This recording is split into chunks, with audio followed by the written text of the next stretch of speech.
نماز ایک لذت ہے، نماز ایک حسن ہے۔ جس طرح وجود میں بھوک کی کمی محسوس ہوتی ہے، اس طرح وجود میں نماز کی کمی بھی محسوس ہوتی ہے۔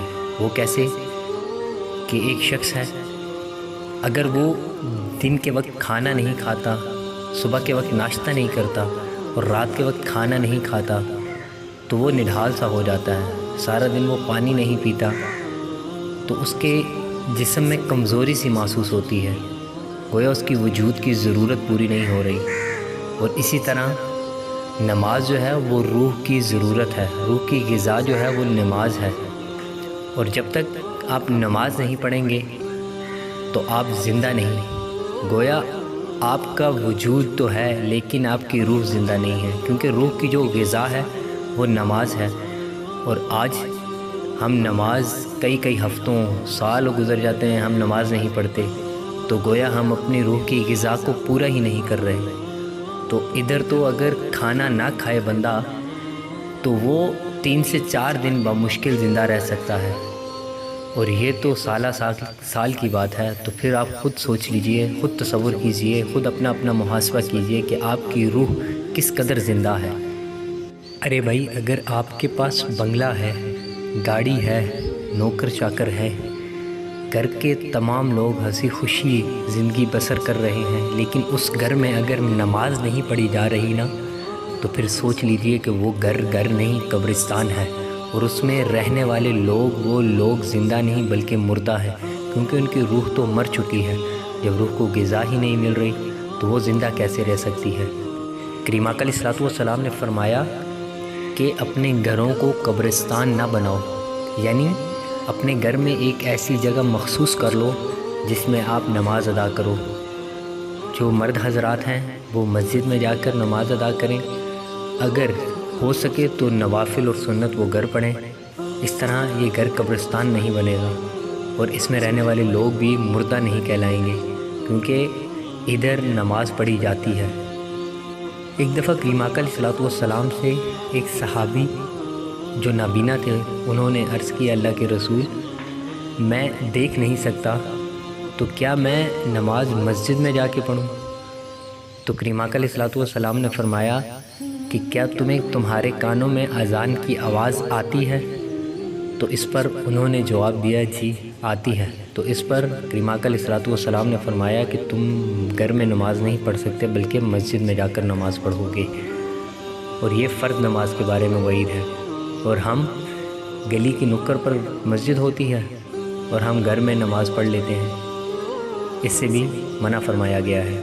تو اس لیے نماز کو اپنا شعار بنائیے، پنجگانہ نماز کو اپنی زندگی کا معمول بنائیے، اور جو چیز ایک دفعہ معمول بن جائے تو پھر اس کو کوئی بھی ترک نہیں کر سکتا۔ مثال کے طور پہ اگر آپ کو ایک چیز کی عادت ہو جائے تو پھر اگر عادتاً وہ کام اس دن نہ ہو سکے تو آپ کو بے چینی سے ہونے لگ جاتی ہے۔ تو اسی طرح اگر آپ نماز کو اپنی عادت بنا لیں گے تو جب تک آپ نماز پڑھ نہیں لیں گے تب تک آپ کو سکون نہیں ملے گا، اور نماز کی معافی تو کسی صورت نہیں ہے۔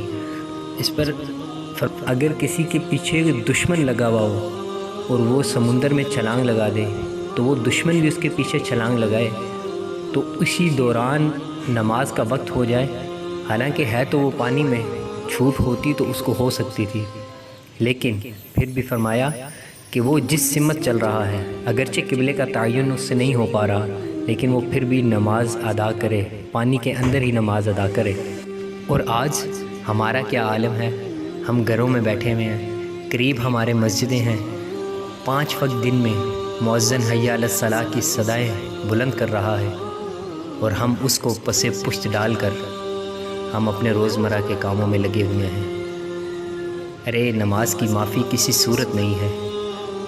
اور جو آج کل ہم نماز نہیں پڑھ رہے، تو آپ اس کو اپنے ذہن میں بٹھا لیجئے کہ جب اللہ کسی سے ناراض ہوتا ہے تو اس سے اس کا رزق نہیں چھینتا، اسے روزی اسی طرح ملتی ہے، اور اس پر آکسیجن کو بند نہیں کرتا کہ جس سے یہ بندہ مر جائے، اور اس پر سورج کی شعاؤں کو بھی نہیں روکتا کہ تم اس بندے پر نہیں پڑھنا، یہ نماز نہیں پڑھ رہا، یعنی اللہ اس سے ناراض ہے۔ لیکن جب اللہ ناراض ہوتا ہے تو وہ پھر بندے سے سجدوں کی توفیق چھین لیتا۔ تو آج ہم اپنا اپنا محاسبہ کریں کہ ہم کس قدر سجدے ادا کر رہے ہیں، اور جو نہیں کر رہے وہ یہ سوچیں کہ آیا انہوں نے اللہ تعالیٰ کو ناراضگی میں کس قدر دور چھوڑ دیا ہے۔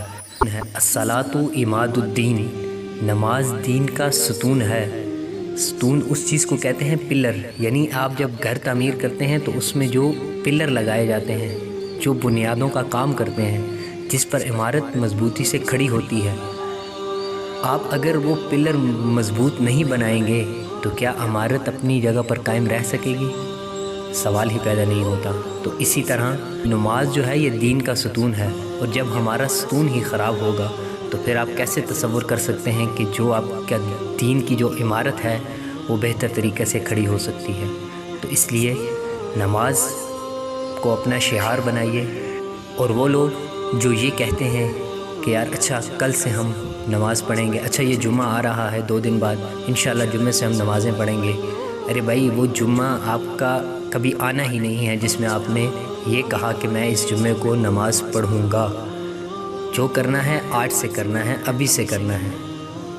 اللہ رب العزت سے دعا ہے کہ اللہ تعالی ہمیں 5 وقت 5 جماعت نماز ادا کرنے کی توفیق عطا فرمائے، اور عورتوں کو گھر میں 5 وقت کا نمازی بنائے۔ اللہ اعلم بالصواب۔